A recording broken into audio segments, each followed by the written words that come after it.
في الفيديو ده هنتكلم عن أجمل الأفلام العائلية اللي بتورينا أهمية العيلة. أول فيلم إنكانتو، وبيتكلم الفيلم عن بنت اسمها مارابيل من عائلة مادريجال، واللي بيكون كل واحد فيهم عنده قوة سحرية، بس ميرابيل هي الوحيدة اللي ما بيكونش عندها أي قوة. وبتبدأ العيلة تواجه مشاكل كتير والقوة السحرية بتاعتهم بتبدأ تضعف، وهنا بتبدأ تظهر القوة السحرية الحقيقية لميرابيل، واللي بتكون أهم قوة سحرية، واللي بتتمثل في قدرتها على دعم عيلتها وبتخليهم يحبوا بعض ويقدروا يعبروا عن الحب ده. وفي الفيلم ده بتخوض ميرابيل مواقف كتير علشان تقدر تفهم نفسها وتخلي اللي حواليها يفهموها، وكمان تقدر تكتشف قوتها السحرية اللي بتساعد العيلة وبترجع لهم قوتهم السحرية تاني.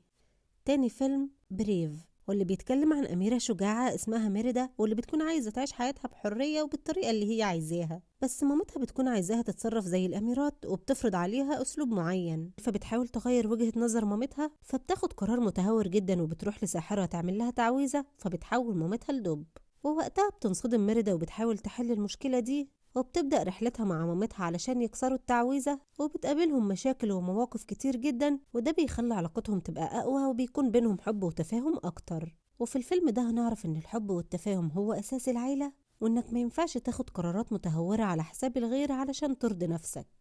تالت فيلم فروزن، واللي بيتكلم عن الأختين إلسا وآنا، واللي بيكونوا قريبين جدا من بعض وهم صغيرين، لكن لما بتكتشف إلسا قوتها السحرية واللي بتتسبب في أذية أختها آنا وهم صغيرين، بتبدأ تبعد عن الكل خوفا من إنها تأذيهم، وبتبعد عن أختها آنا. وبالرغم من كده آنا ما بتستسلمش وبتحاول توصل لأختها بأي طريقة، وده بيأكد إن الحب بين الإخوات أقوى من أي سحر. وفي الفيلم ده إلسا بتمر بمواقف كتير لحد ما بتفهم وتتقبل نفسها، ووقتها اللي حواليها بيتقبلوها. بعد كده فيلم أونورد، واللي بيتكلم عن أخين إيان وبارلي، بس إيان بيكون حاسس دايما إنه ملوش لازمة وبيكون فاقد الثقة بنفسه خصوصا بعد وفاة باباهم، وبيكتشف إيان وبارلي إن باباهم سايب لهم تعويذة سحرية علشان يقدروا يشوفوه ليوم واحد بس، وفعلا بتنجح التعويذة، لكن النص التحتاني لباباهم بس هو اللي بيظهر. فبينطلقوا إيان وبارلي في رحلة خطيرة جدا علشان يلاقوا الجوهرة اللي هيكملوا بيها التعويذة ويشوفوا باباهم كامل. وخلال الرحلة دي إيان وبارلي بيفهموا بعض أكتر، وبيعرف إيان إن أخوه بارلي دايما في ظهره، وإن العيلة مش بس أب وأم لكنها كل حد بيحبك بجد.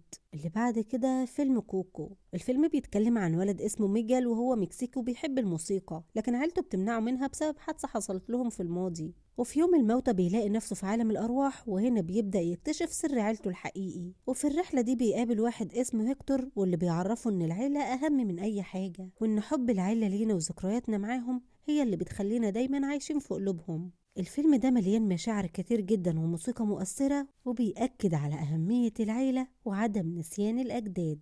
الفيلم اللي بعد كده لوكا، الفيلم بيتكلم عن ولد اسمه لوكا، وهو ولد بحري، يعني زي حرية البحر كده بس ولد. لوكا بيعيش حياته تحت المية، لكنه دايما بيحلم انه يعيش في عالم البشر، ولما بيطلع للبر بيكتشف ان هو بيتحول لإنسان وبيقدر يمشي زي البشر. وبيقابل وقتها ألبرتو، واللي بيكون بحري هو كمان، وبيبدأ يعرفه عن حياة البشر وبيعرفه انه حلمه انه يركب فيسبا. وبيساعد ألبرتو لوكا في انه يواجه خوفه وازاي يبدأ يتعامل مع البشر، وبيتعلم ان الصداقة والدعم العائلي أهم من أي حاجة. والفيلم ده بيجمع بين المغامرة والضحك والمشاعر الدافية عن تحقيق الأحلام وأهمية العيلة والصداقة الحقيقية. الأفلام دي مش مجرد كرتون للأطفال، دي قصص بتلمس قلوبنا وبتفكرنا بأهم حاجة في حياتنا واللي هي العيلة. سواء كان فيلم كوكو اللي بيعرفنا إن الذكريات بتخلي اللي بنحبهم عايشين جوانا، أو فيلم لوكا اللي بيورينا إن العيلة مش بس روابط دم لكن كمان الناس اللي بيسندونا، وفيلم فروزن اللي بيورينا قوة الحب بين الإخوات، وكمان فيلم إنكانتو اللي بيورينا إن كل فرد في العيلة ليه دور مهم جدا في حياته وحياة اللي حواليه، وفيلم بريف اللي بيورينا إن التواصل والتفاهم بيقوي العلاقات ما بيننا، وأنوارد اللي بيعرفنا إن العيلة مش بس أب وأم لكنها كل حد بيحبك بجد. وفي النهاية كل فيلم بيأكد رسالة واحدة، وإن العيلة مش مجرد كلمة، العيلة هي الحب والحماية والسند اللي بيخلينا نواجه الحياة بكل قوتنا. وبس كده، لو عجبك الملخص ما تنساش تعمل لنا لايك وسبسكرايب وتقول لنا رأيك في الكومنتات، وكمان تقول لنا بتحب أنهي فيلم أكتر. سلام.